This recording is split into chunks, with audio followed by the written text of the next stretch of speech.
Hello दोस्तों, good morning. आपका स्वागत है आपके अपने यूट्यूब चैनल नीतीश सर में। दोस्तों, कल की यानी जो पिछला जो आपका क्लास था उसमें हमने एक्सरसाइज चैप्टर 2 जो था पॉलिनोमियल का ख़त्म कर दिए थे। आज आपका जो है चैप्टर 3 शुरू होने वाला है, जिसका नाम है pair of linear equations in two variables. Chapter शुरू करने से पहले आप लोगों से रिक्वेस्ट है कि जो भी नए चैनल है, जो भी नए आए हैं स्टूडेंट्स, वो कृपया करके चैनल को सब्सक्राइब कर दीजिए। थैंक यू, धन्यवाद। बिना टाइम वेस्ट किए हुए आगे हम चलते हैं। जो आपका जो तीसरा चैप्टर है, क्या नाम है देखिए, pair of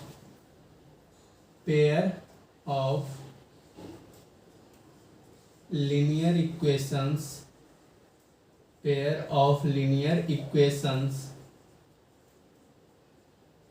in two variables. ठीक, जय माता दी। Pair of linear equations in two variables, तो इसका हिंदी होता है दो चर वाले रैखिक समीकरण। दो चर वाले रैखिक समीकरण, ठीक, दो चर वाले रैखिक समीकरण का योग, दो चर वाले रैखिक समीकरण का युग्म बोल सकते हैं, या दो चर वाले रैखिक समीकरण। यानी इसमें कितने वेरिएबल्स रहेंगे? वेरिएबल्स की चर्चा हम पॉलिनोमियल्स में कर चुके हैं। वेरिएबल्स क्या होता है, कांस्टेंट क्या होता है, यानी इसमें कितने वेरिएबल्स रहेंगे? 2 वेरिएबल। आप 6 में 5 में 1 वेरिएबल्स वाले पढ़े होंगे। आपको 9th में 10th में कितने वेरिएबल्स वाले पढ़ने हैं? 2 वेरिएबल्स वाले, समझ गए। जैसे देखें, लीनियर इक्वेशन से 2 वेरिएबल्स कहते हैं। जैसे 2 लाइन्स रहा, ठीक, कितने लाइन्स रहेगा? 2 लाइन्स, यानी दो। जब वेरिएबल्स रहेंगे 2 वेरिएबल्स 2, तो इक्वेशन भी कितना होना चाहिए? 2। जिसे मान के चलिए a1x plus b1y plus c1 is equal to 0। एक इक्वेशन ये आपका मान के चलिए, पहला इक्वेशन ये है, फर्स्ट इक्वेशन या फर्स्ट लाइन बोलिए। दूसरा आपका है a2x प्लस b2y, ठीक, plus c2 is equal to 0। ये आपका हो गया दूसरा इक्वेशन, और या फिर दूसरा लाइन बोल सकते हैं। यानी कितने वेरिएबल्स हैं? 2 वेरिएबल, एक आपका x और एक आपका y। ये तो कांस्टेंट टर्म है, ठीक। तो देखिए, जब 2 वेरिएबल, याद इतना रखिएगा कि जितने वेरिएबल रहेंगे उसको सोल्व करने के लिए हमें उतने इक्वेशंस की आवश्यकता है। अगर मान के चलिए वेरिएबल 2 है, इक्वेशन अगर 1 है, तो वो इक्वेशंस सोल्व नहीं होते हैं, ठीक। तो इसको सोल्व करने का जो तरीका है, इसको सोल्व करने का 2 तरीका है, ठीक। पहला जो आपका है ज्योमेट्रिकल मेथड,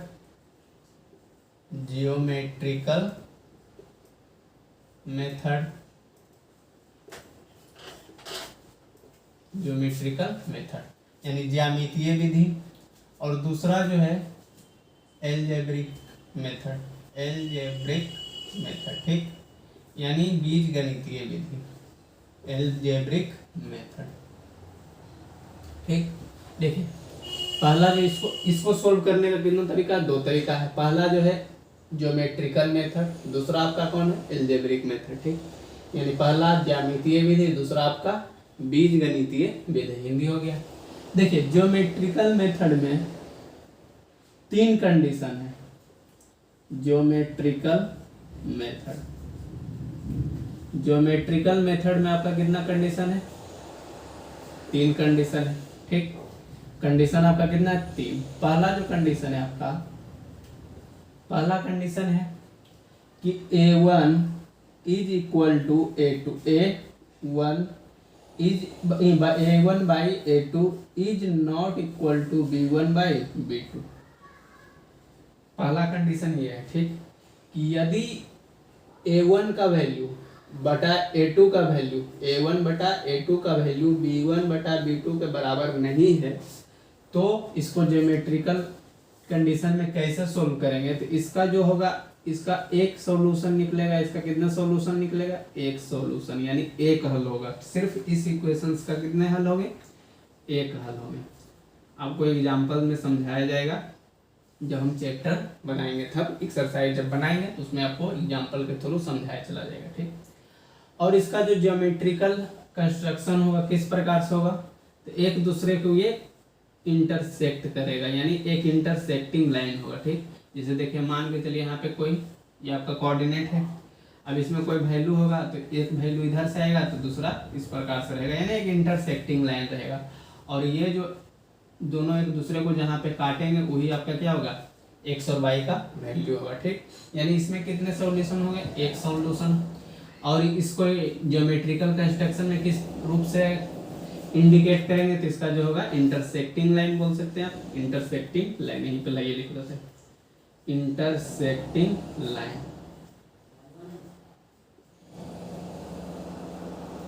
इंटरसेक्टिंग लाइन, ठीक। ज्योमेट्रिकल कंस्ट्रक्शन इसका क्या हो गया, इंटरसेक्ट। ये साइन है, सिर्फ कटपुट मत समझिएगा, ठीक है, साइन है। इसे आप बोल सकते हैं कॉन्सिस्टेंट, कॉन्सिस्टेंट यानी डिपेंड।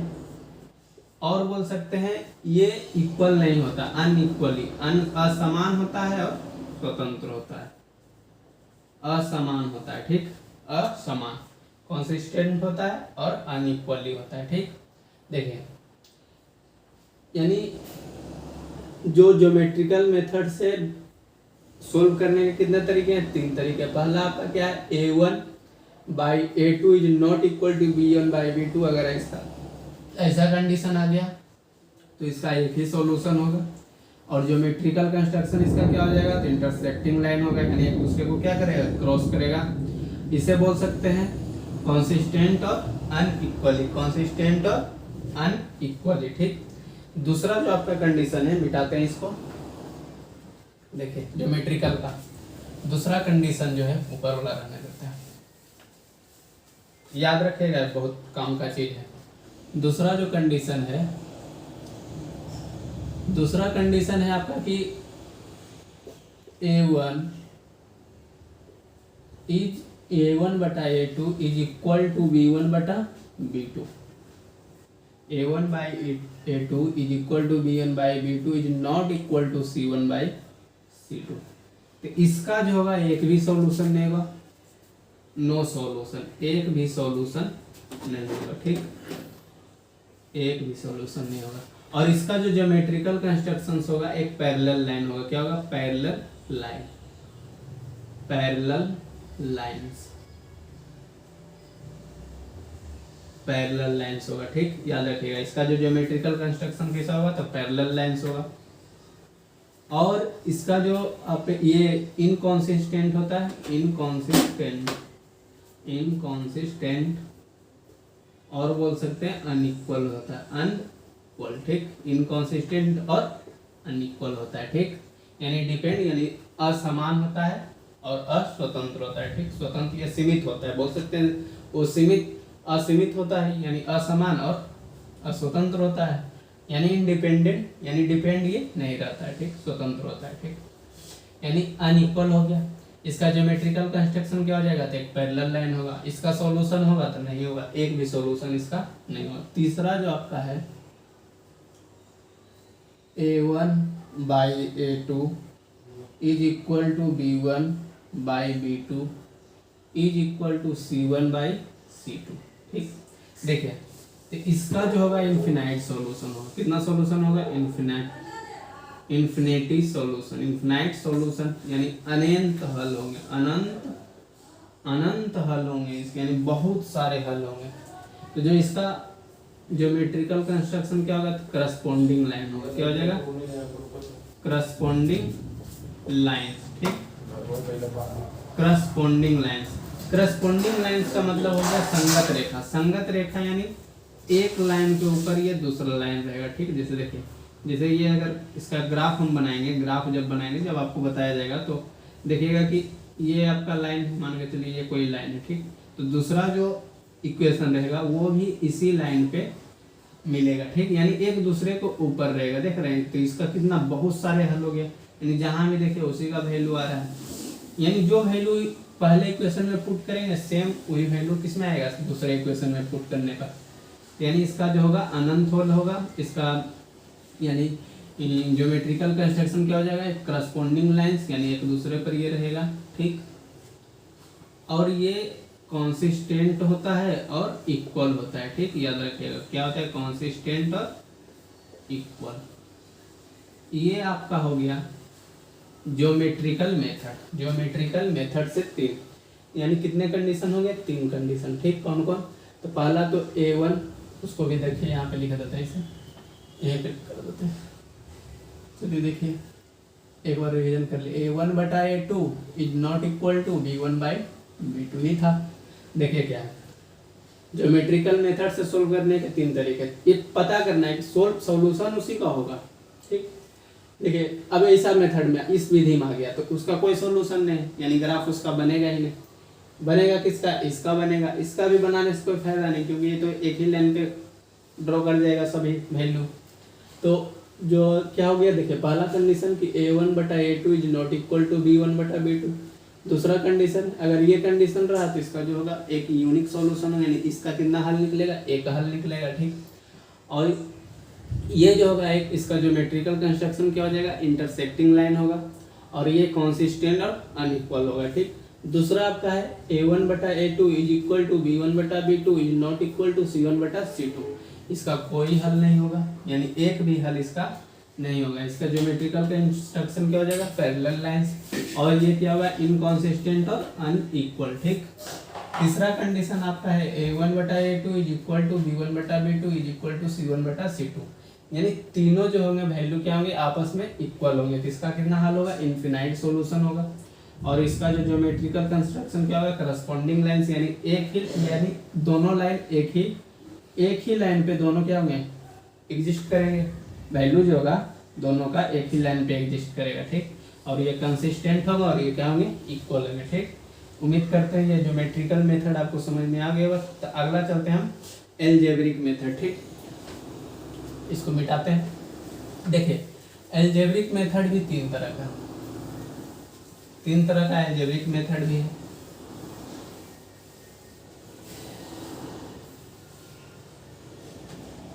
देखिए, यानी एलजेब्रिक मेथड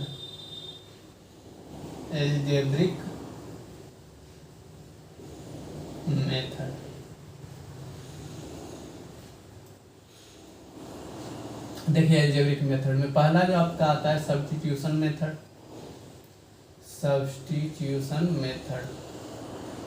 यानी प्रतिस्थापन या विस्थापन विधि बोल सकते हैं। सब्स्टिट्यूशन मेथड मतलब प्रतिस्थापन या विस्थापन विधि।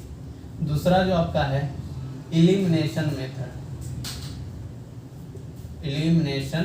मेथड, यानी इसको आप बोल सकते हैं प्रतिलोम विधि। तीनों बताते हैं। तीसरा जो होता है क्रॉस मल्टीप्लिकेशन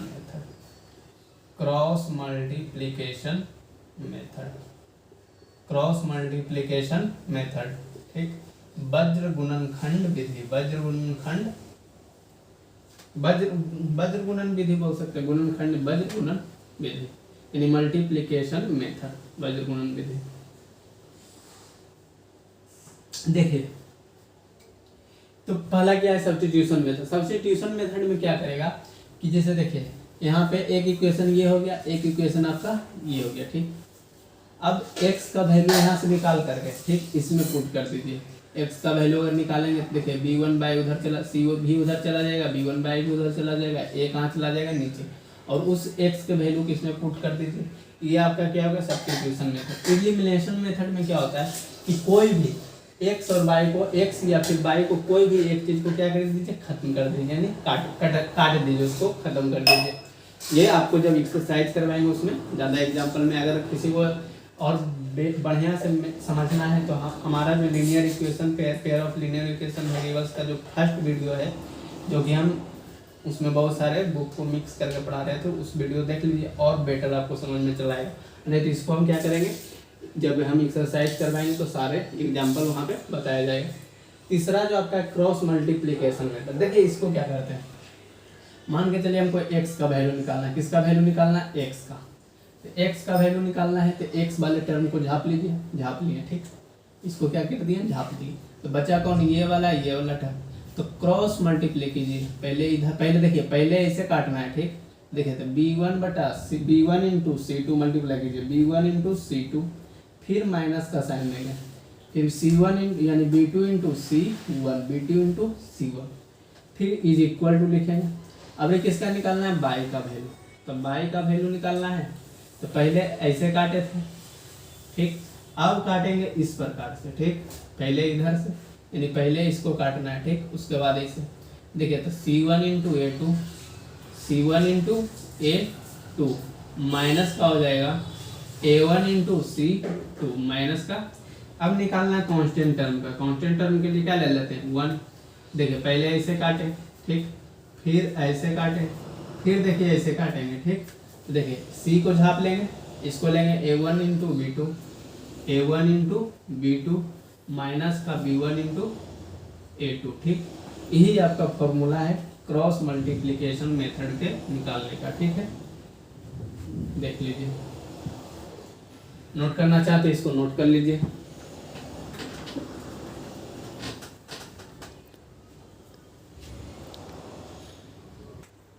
चलिए देखिए एक्सरसाइज 3.1 क्या कहता है, देखिए पहला क्वेश्चन है, Aftab tells his daughters. Aftab जो है यानी एक पिता है, अपनी पुत्री का को कहता है, क्या कहता है, 7 years ago यानी 7 साल पहले, ठीक।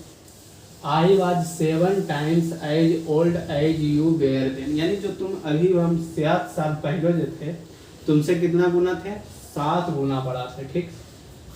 3 years from now, अब से 3 साल बाद, ठीक।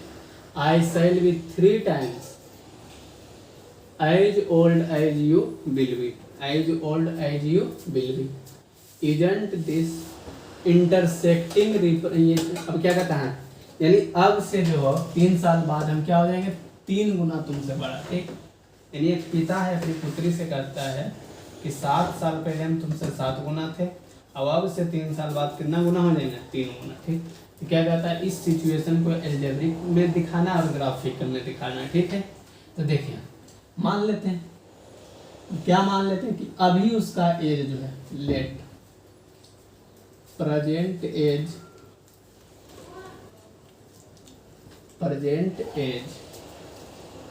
ऑफ आफ्ताब, आफ्ताब का क्या, present age, present age Aftab का मान लिए X ईयर, ठीक।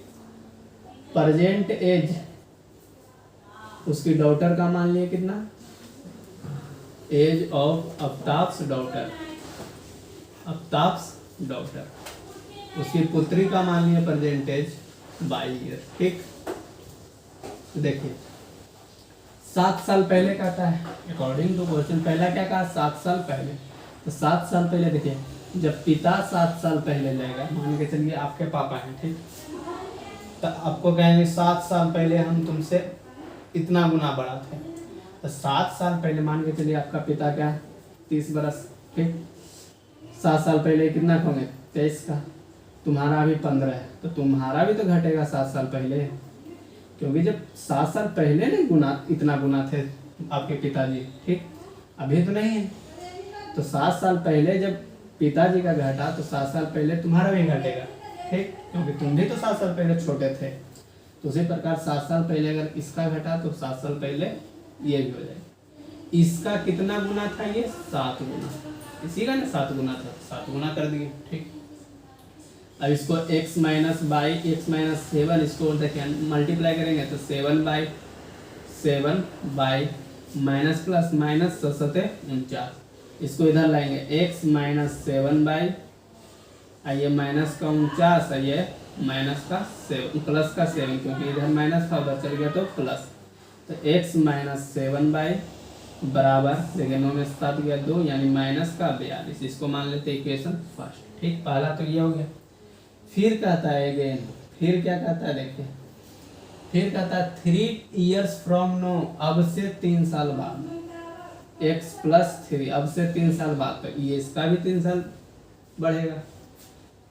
आई सेल भी 3 times, तो इसका कितना हो जाएगा, 3 times हो जाएगा, यानी x plus 3 is equal to 3 by plus, देखिए 3 into by 3 by plus plus plus 3 3 9, देखिए x ये प्लस उधर इधर आएगा तो माइनस में 3 बाई, देखिए ये 9, ये इधर 3 प्लस में उधर जाएगा तो माइनस में, यानी x माइनस 3 बाई 9 में से 3 गया 6, कितना आ गया, यानी फर्स्ट सेकेंड, ठीक। तो ये जो इक्वेशन आ गया फर्स्ट और इक्वेशन और सेकेंड इक्वेशन 21 मेथड में है, एल्जेब्रिक मेथड में। हमें सोल्व करने के लिए नहीं कहा गया, हमें सोल्व करने के लिए नहीं बोला है, सोल्व करने के लिए नहीं बोला गया, सिर्फ कहा कि रिप्रेजेंट, इसको सिचुएशन को क्या कीजिए, एल्जेब्रिक मेथड में रिप्रेजेंट कीजिए और ग्राफिक।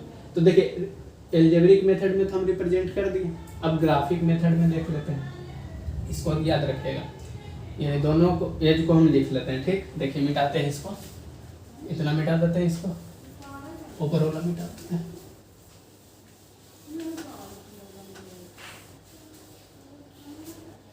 ये जो आपका है x minus 7y is equal to 42 minus का, ये आपका इक्वेशन फर्स्ट, और दूसरा इक्वेशन है x माइनस 3y is equal to 6, equation second. ठीक, इक्वेशन सेकेंड। ये जो दोनों मेथड है किस मेथड में है, एल्जेब्रिक मेथड में।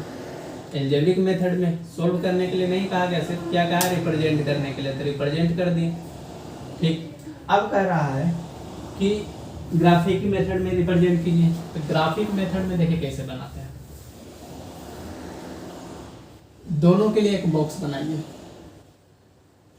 ये बॉक्स मान लीजिए इक्वेशन फर्स्ट का है, ठीक, और ये आपका है इक्वेशन सेकेंड का, याद रखिएगा। ठीक, यहाँ पे लिख दिए हैं इक्वेशन फर्स्ट और इक्वेशन सेकेंड। यहाँ पे इस प्रकार से बना लीजिए, कम से कम 2 रो लेना है, यानी 2 घर लेना है, कितना, 2, कम से कम 2 घर जरूरी है, उससे आप ज़्यादा जितना ले सकते हैं कोई दिक्कत नहीं है।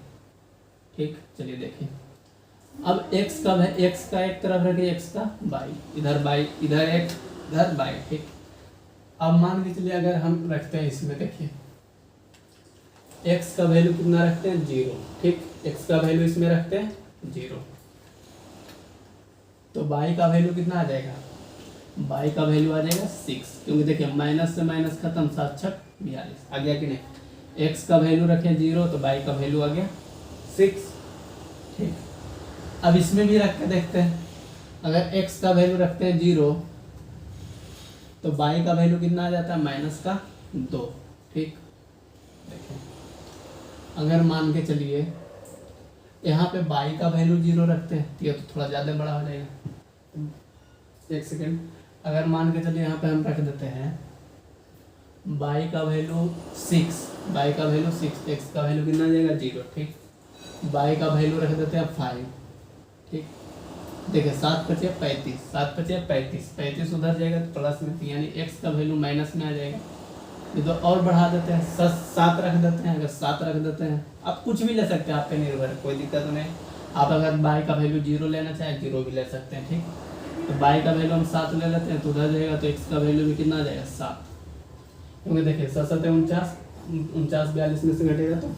ठीक है, और अगर हम देखें, मान के चलिए कि यहाँ पे क्या ले लें, यहाँ पे ले लेते हैं 3 दूना। ठीक, यानी अगर 2 लेते हैं, ठीक, या 1 ही लीजिए, अगर माइनस का 1 लेते हैं, y का वैल्यू क्या लेते हैं, माइनस का 1। ठीक, मान के चलिए y का वैल्यू ले लिए माइनस का 1, तो उधर जाएगा तो प्लस माइनस हो जाएगा, यानी x का वैल्यू कितना हो जाएगा, x का वैल्यू आपका आ जाएगा 3, x का वैल्यू 3। अब देखिए ग्राफिक मेथड पे इसको रिप्रेजेंट करते हैं, ग्राफिक मेथड इस प्रकार से बना लीजिएगा। इसे बोलते हैं वर्टिकल लाइन, ये जो खड़ा वाला लाइन है इसको क्या बोलते हैं, वर्टिकल लाइन। ये जो है हॉरिजॉन्टल लाइन, हॉरिजॉन्टल लाइन को x और x डैश से सूचित किया, इधर x, इधर x डैश, ऊपर वाला y, नीचे वाला y डैश, इसको बोलते हैं ओरिजिन, मूल बिंदु। ठीक, देखिए मूल बिंदु से दाएं तरफ जो रहता है वैल्यू क्या रहता है, पॉजिटिव रहता है। ठीक, याद रखिएगा, इधर जो वैल्यू रहेगा आपका क्या रहेगा, पॉजिटिव, पॉजिटिव रहेगा। तो 1 2 3 4 5 6 ऊपर लेंगे 1, ग्राफ कॉपी में आप सब बनाएंगे 3 4 5 6, नीचे लेंगे -1 -2 -3 -4 -5 माइनस का 6, 1 2 3 4 5 6, एक और ले लीजिए 7 तक है, 7 ले लेते हैं। ठीक, क्योंकि 7 तक है, इधर भी बढ़ा लेते हैं 7, 7, ऊपर भी बढ़ा लेते हैं 7 तक, क्योंकि 7 आया हुआ है। ठीक है, चलिए देखिए इक्वेशन 1 क्या है, 0 वैल्यू लिए, पहले 0 तक जाइएगा, x के 0 है, ठीक, x तो 0 हो गया। फिर y कितना आया 6, तो ऊपर चढ़िए, देखिए y के पास जाएंगे 6, यानी आया कितना 0 और 6, याद रखिएगा पहले x का वैल्यू लिखते हैं उसके बाद y का, ठीक, इतना याद रखिएगा। अब ये देखिए x का वैल्यू 7 है, तो y का भी वैल्यू कितना आया 7, तो 7 कहाँ पे है, देखिए यहाँ पे है, इस प्रकार से मिलेगा। ये लाइन खींचने की ज़रूरत नहीं है, वहाँ आपको जब ग्राफ कॉपी मिलेगा ना, वहाँ पे आप इस प्रकार से फिर लगभग यहाँ पे आ रहा है कि नहीं, ठीक। तो देखिए यानी 7 और 7, तो ये जो लाइन हो गया किस प्रकार से हो गया, अगर मिलाएंगे तो इस प्रकार से जाएगा, ठीक। यानी ये जो इक्वेशन हो गया x माइनस 7y का इक्वेशन हो गया -42। दूसरा देखिए, दूसरा इक्वेशन x का वैल्यू आया 0 लिए, ठीक, x का वैल्यू 0, तो जब 0 लिए तो इसका y का वैल्यू कितना है -2, यानी नीचे आया 0 और -2। फिर x का वैल्यू लिए 3, तो y का वैल्यू किधर गया -1, तो देखिए y का वैल्यू -1, यानी यहाँ पे आया, देखिए यहाँ पे आ गया, नहीं x लिए 3 तो y का वैल्यू -1। तो देखिए ये दोनों को मिलाएंगे, यानी ये चीज़ देख रहे हैं, ये जो है एक प्रकार का पैरेलल लाइन बना है, इस प्रकार से, यानी एक दूसरे को ये काट नहीं रहा है, ठीक, एक दूसरे को काट रहा है, नहीं काट रहा है। तो ये हो गया आपका ग्रामेटिकली मेथड से रिप्रेजेंट, और वो हो गया आपका एल्जेब्रिक मेथड से रिप्रेजेंट। एक्स और वाई का वैल्यू इसमें हमको पूछा नहीं था, इसलिए हम नहीं निकालेगा, निकालने के लिए भी कहते हैं तो इसका बहुत मेथड निकालने का, substitution method, elimination method, cross multiplication method. आप जब ग्राफ कॉपी बनाएगा तो आपको एक एग्जैक्ट पॉइंट पे जाके वो कटेगा, ठीक। थैंक यू, आज के लिए इतना ही, धन्यवाद, बेस्ट ऑफ लक, जय हिंद, जय भारत।